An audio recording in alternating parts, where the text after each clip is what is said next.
अस्सलाम पाकिस्तान, खास तौर पर शहरी सिंध के अवाम। मैं आज आपसे इसलिए मुखातिब हूँ कि एक टोला जिसका नाम एल ग्रुप है, एल मीन्स लंदन ले लें, आप कुछ और भी समझ लें, वो बैठ के ना वहाँ पे ना लंदन में एक उन्होंने भी प्रेस कॉन्फ्रेंस किया। उसके अंदर उन्होंने मुख्तलिफ़ किस्म के इल्ज़ामात लगाए हैं। मैं अपना तज़िया उन इल्ज़ामात पर देने की कोशिश करूँगा।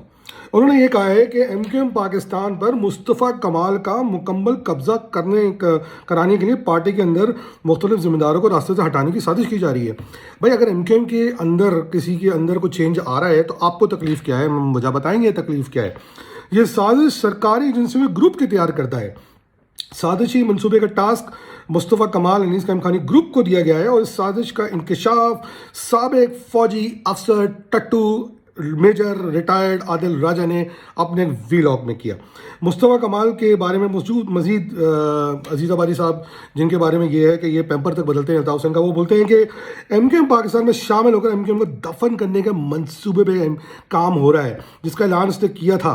इस मंसूबे की तकमील के लिए पार्टी के अंदर मुखालिफ लोगों को आहिस्ता आहिस्ता MQM से फारिग किया जा रहा है।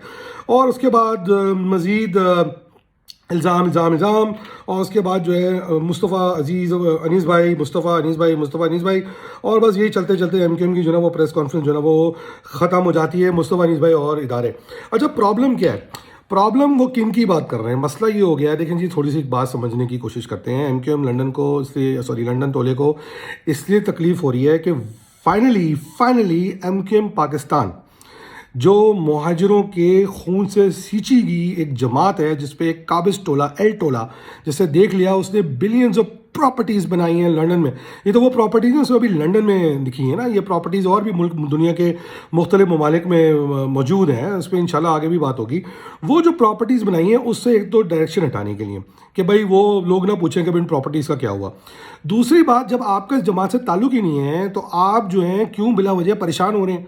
आपको क्या तकलीफ़ है? आपको क्या प्रॉब्लम है कि MQM के अंदर जो नया स्ट्रक्चर बन रहा है, जो तुम्हारी मनहूस निकम्मी क़ियादत के ख़िलाफ़ खड़ा हुआ है, जिसके तहत तुमने मुहाजिरों का इस्तेसाल किया, कत्लेआम किया, उनके नाम पे तुमने पैसे कमाए, अगर वो उसको बदलने जा रहे हैं ताकि मुल्क के साथ चलते हुए, मुल्क के इदारों के साथ चलते हुए अगर एक नई क़ियादत उभर के आए और जो मुहाजिरों का इस्तेसाल नहीं बल्कि मुहाजिरों को इस्टेब्लिश करे और कराची को ख़ास तौर पर शहरी सिंध के अंदर रहने वाले तमाम लोगों को आगे लेकर चले, तो तुम्हें तकलीफ क्यों है?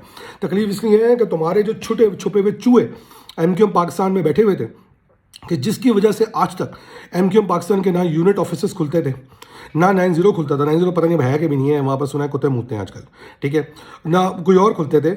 वो लोग जो थे उसकी वजह से तुम लोग समझते थे कि एक दिन MQM पाकिस्तान की राब्ता कमेटी के अंदर इजलास होगा और उसके अंदर हेलो कहने का मौका मिल जाएगा, और वो जो हेलो थी वो तुम इसके इंतज़ार में बैठे हुए थे।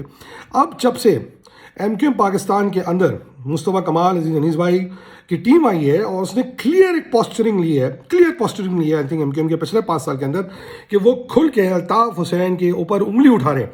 अल्ताफ़ हुसैन की गद्दारी पाकिस्तान के साथ, महाजर कौम के साथ, शहर के साथ, सबके साथ उसको आइडेंटिफाई कर रहे हैं, लोगों को बता रहे हैं, तो तुम लोग ना मिर्चें करना शुरू हो गई। और जो तुम्हारे छुपे हुए चूहे MQM के अंदर बैठे हुए थे, जो इस बात का इंतज़ार कर रहे थे कि भाई वापस आएंगे तो हम क्या बोलेंगे, हम क्या करेंगे, उनकी अब लगना शुरू हो गई है। प्रॉब्लम यह है। तो इसीलिए महाजर कौम को समझना चाहिए, जब वो ये पूछती थी कि भाई आपके यूनिट ऑफिस क्यों नहीं खुलते, आपको फ्री हैंड क्यों नहीं मिलता, वो इसीलिए नहीं मिलता था क्योंकि आपकी इस MQM पाकिस्तान में ये रिस्ट्रक्चरिंग से पहले, मैं सबकी बात नहीं कर रहा, मगर बहुत सारे ऐसे लोग थे जो आज तक लंदन से राब्ते में थे। ये कैसे कहते हैं कि जी अच्छा, और अगर वो लंदन से राब्ते में थे, जो चीखें बता रही है ना, जो तकलीफ बता रही है, इसका मतलब तो ये है कि अल्ताफ़ हुसैन जो है वो डायरेक्टली कराची पे हुकूमत कर रहा था MQM के थ्रू। और अब चूंकि वो ताज उसके सर से हट गया है, क्योंकि एक तो लंदन कोर्ट ने L पे लात लगा दी है, G पे लात लगा दी है, और दूसरे L पे नहीं, L पे G पे दोनों पे लगाई है, समझ लें। चूँकि वो लगाई लात लग चुकी है उधर से, और उधर से जो है वो लात लग चुकी है, इधर से जो है पार्टी के अंदर रिस्ट्रक्चरिंग हो रही है, नए लोग आ रहे हैं, नया विजन आ रहा है। भाई वो चेंज करने की ज़रूरत है। पार्टी जिस तरह से चल रही थी उस तरह तो कोई भी कुछ अचीव नहीं कर सकता था। तो वो चूंकि उन दोनों की जी पे लात लग चुकी है, तो क्या तकलीफ है? तकलीफ ये है कि अल्ताफ़ हुसैन जो इस उम्मीद से बैठा था, बेगैरत आदमी, कि वो आके दोबारा MQM के अंदर अली सरवर के बिकॉल, जिसको मुंह धोने से बहुत डर लगता है, नहाने से बहुत डर लगता है, क्योंकि पागल लोग होते हैं ना, पागल लोग होते हैं, उनको नहाने से डर लगता है, पानी से डर लगता है, ऐसे चीखें मारते हैं वो, जैसे वो मारता है आजकल। उसके लिए आजकल वो एक भगोड़ा सुफियान यूसुफ, जिसके 2 भाई इंडिया के अंदर बैठ के मुल्क के खिलाफ काम कर रहे हैं, वो भी बकवास करता है। हमें कोई फ़र्क नहीं पड़ता तुम क्या बोलते हो, तुम क्या सोचते हो। तुम्हारी पाकिस्तान के अंदर ज़ीरो औकात है, ज़ीरो ज़ीरो ज़ीरो होती ना, ज़ीरो से भी कम, सही है ना, गू होता है ना, गू से भी कम औकात है तुम्हारी सुफियान यूसुफ पाकिस्तान के अंदर, ठीक है ना। पाकिस्तान के अंदर तुम और कुछ नहीं हो। तुम चूँकि वहाँ पर बैठे अपना जो जस्टिफाई कर रहे हो असाइलम, तुम्हारी एप्लीकेशन कैंसिल कर देगा अल्ताफ हुसैन, प्रॉब्लम ये है। तो कहने का मकसद ये है कि तुम्हारे जो 2 भाई इंडिया में बैठे हुए हैं, उसके बारे में इंशाल्लाह फिर कभी हम बात करेंगे। तो कहने का मकसद सिर्फ और सिर्फ ये है कि ये तकलीफ, ये लालच इसलिए हो रहा है, ये चीखें इसलिए निकल रही हैं। अभी एक डॉक्टर समीम अहमद के नाम से ट्विटर आईडी, इन्होंने बड़ा ज़बरदस्त आर्टिकल लिखा है कल सुबह अपने ट्वीट पे कि अजीब बात है कि मुस्तफ़ा कमाल और अनीस कायम खानी के MQM पाकिस्तान में शमूलियत से कबल MQM लंदन को ये फिक्र नहीं थी कि MQM अल्ताफ़ हुसैन के हाथ से फिसल जाएगी, लेकिन 12 जनवरी 2023 को मुस्तफ़ा कमाल और अनीस कायम खानी की जानिब से शट डाउन का फैसला कर दिया गया। इनकी पार्टी PSP और MQM में पाकिस्तान में शामिल होने पर MQM सेक्रेटरीट लंदन को इतना बड़ा झटका लगा कि चमुने लग गए। दीगर क़यादत को छोड़कर मुस्तफ़ा कमाल और अनीस भाई पर ही हमला क्यों किया जा रहा है? इसलिए कि उनके खिलाफ ही मास खोल दिया गया, सुपारी उनके नाम पे दी जा रही है, सोशल मीडिया पे कैंपेन उनके नाम पे की जा रही है, इवन के दूसरी पार्टी के लोग भी आगे से मुस्तफ़ा कमाल अनीस भाई को टारगेट कर रहे हैं, इसलिए क्योंकि इन दोनों ने अल्ताफ़ हुसैन के खिलाफ एक वाज़े मौक़िफ़ लिया और उनके तर्ज़ सियासत और एकदम बर्दाश्त और तशद्दुद से वो खौफज़दा हैं।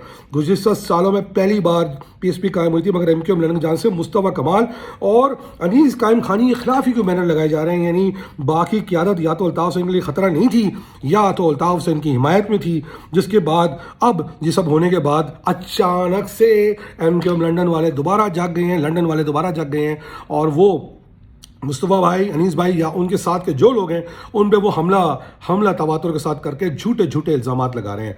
एक बात याद रखें कि ये वक्त महाजर कौम को इन चूहों से, छुपे हुए चूहों से, इन छुपे हुए अनासरों से जान छुड़ाने का है। जब तक ये मुल्क दुश्मन चूहे जब तक महाजर सियासत यानी MQM की सियासत या कराची की सियासत, शहरीजन की सियासत से माइनस नहीं होंगे।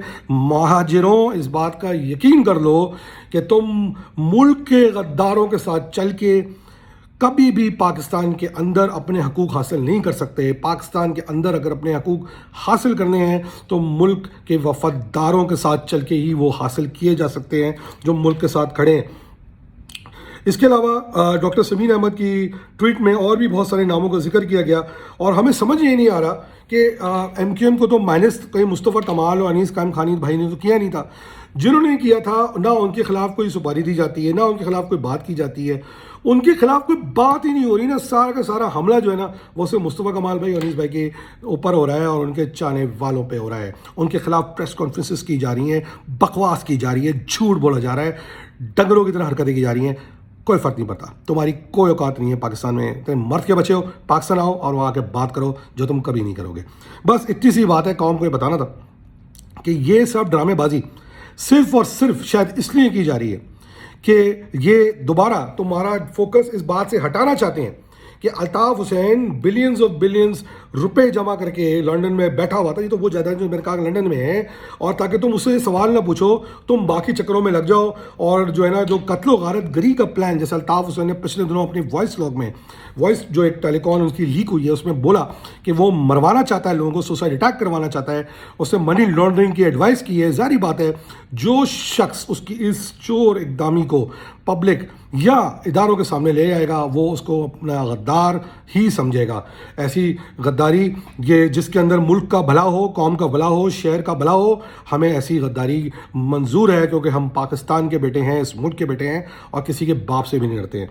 तो ये आखिरी पैगाम उन तमाम लोगों के लिए कि गौर से सुन लें, इसकी नैया डूबने जा रही है। अगर इसका लेवल ये हो गया है, इसकी नैया डूबने जा रही है, ख़त्म हो गई है, ओवर है, फिनिश है, ख़त्म है गेम। अभी भी वक्त है, आंखें खोलो, अभी भी वक्त है, आंखें खोलो। हमसे बहुत सारे लोग रब्ते कर रहे हैं, हमसे बहुत सारे लोग कम्युनिकेट कर रहे हैं। वो कह रहे हैं कि इसकी नैया ख़त्म हो गई है, वो आगे अपना सियासी किरदार देखना चाहते हैं, पाकिस्तान के साथ वफादार रहना चाहते हैं। वो हमें बताते हैं कि अल्ताफ़ हुसैन के साथ होते हुए हम पाकिस्तान के वफादार नहीं हो सकते। तो मेरा उनको पैगाम है, आइए रब्ते कीजिए पाकिस्तान के वफादारों के साथ, उनके साथ मिलिए, उनके साथ गले लगाइए, मुल्क के इस्तेकाम के लिए काम कीजिए, ना कि गद्दार का साथ दीजिए जिसके कुछ लोग ऐसे जो कि हिंदुस्तान में बैठ के मुल्क के खिलाफ काम कर रहे हैं। इसी के साथ दानिश काजी को इजाज़त दीजिए और नहाने से ना डरिए, मुंह धोने से ना डरिए, ये अच्छा होता है क्योंकि नहाना सेहत के लिए बेहतर चीज़ है। जय महाजर, पाकिस्तान जिंदाबाद।